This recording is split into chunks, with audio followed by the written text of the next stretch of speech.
Hello again. This is part one after the introduction. Um, how did I start playing drums? Well, that's a question, isn't it?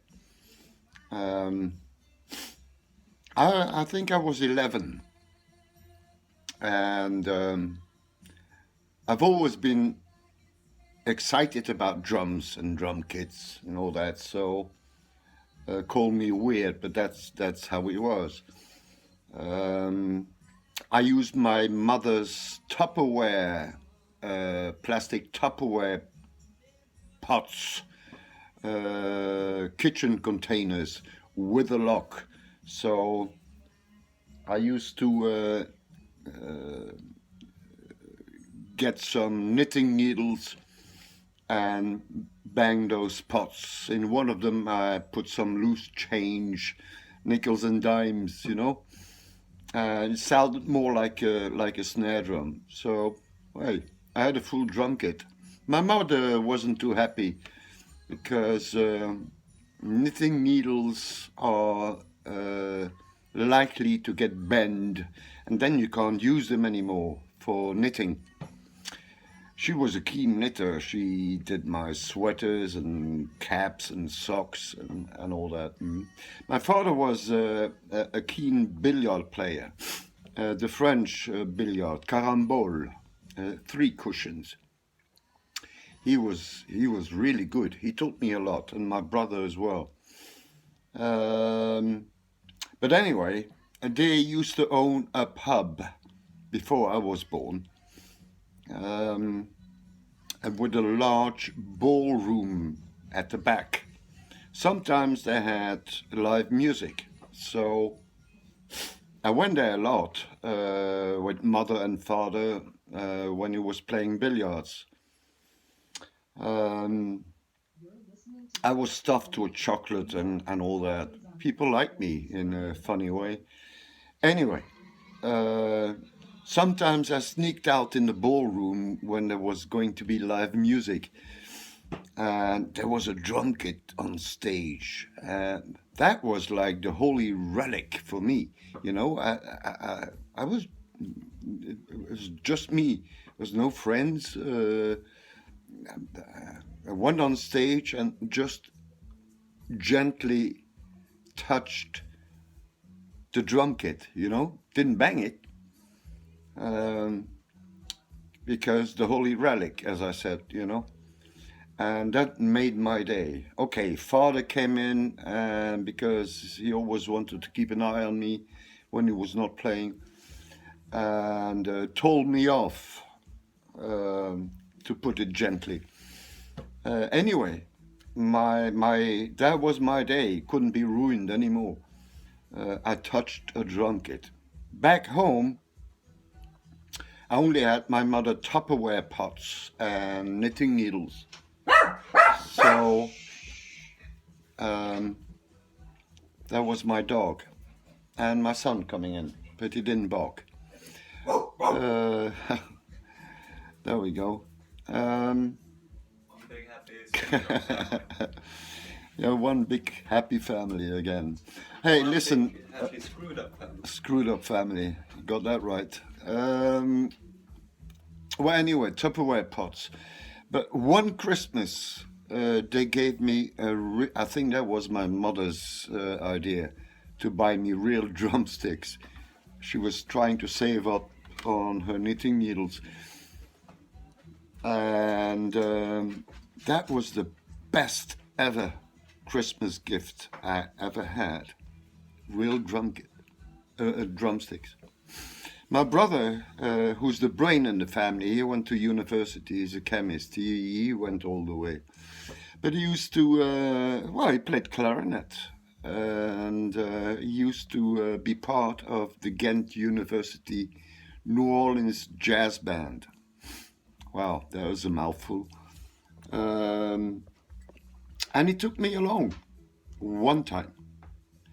And there was this drum kit, because the drummer, who was called Yvan Coutenir, he lived quite a bit from Ghent in Belgium. He couldn't always make it to a rehearsal. So there was another drummer who was quite renowned already. He played with the Cotton City Jazz Band from Ghent, Belgium. They played with a couple of New Orleans veterans, and I mean they had a few albums out as well. Anyway, Jean-Pierre Rouland, he showed me the basics. You know, he showed me the press roll and don't overdo it on the cymbals, and you know, and it took off from there. I even could take the drum kit who was there. Basically, it was a cymbal, a snare drum, and a bass drum. I could take it home and practice all week until the next rehearsal. And well, like I said, it took off from there. People in the band were, well, my brother on clarinet, Roland Geers. Then you have a judge, well, retired judge. His name is Antoine. We call him Toon de Grote. He played trombone at that time. Nowadays he plays piano. Then on trumpet you had Raoul Lema, still alive, not doing anything at the moment. Fred van Hooijdonk on banjo. The same with him, he's not doing anything. Then sometimes you had on piano Norbert de Taille. He's quite famous. He's world famous, especially in Ghent. Rudy Maillard on bass, he's still playing. He's playing with Dan Verkruijsen in Belgium. And Jean-Pierre Rouland, who filled in for Yvan Coutenier. Guests, regular guests, Rudy Ballu on clarinet, who came in a lot. I think he took along one or a couple of times Mike Cashmere from England on trombone. So he was a guest there as well. Denis Verreken is a little bit older than me, but not all that much. He used to come around every time with a different instrument. Can I join in? No, you cannot. But well, sometimes he did. He played everything. He played guitar. He played clarinet. He played banjo. He played trombone. And then there was Koen de Kouter. He joined in sometimes as well. Koen de Kouter. He's a classical guitar player now. I used to play with him together with Oiseau, a gypsy band from Ghent, Belgium as well. Anyway, anyone else? No, that was the band. So it took off from there.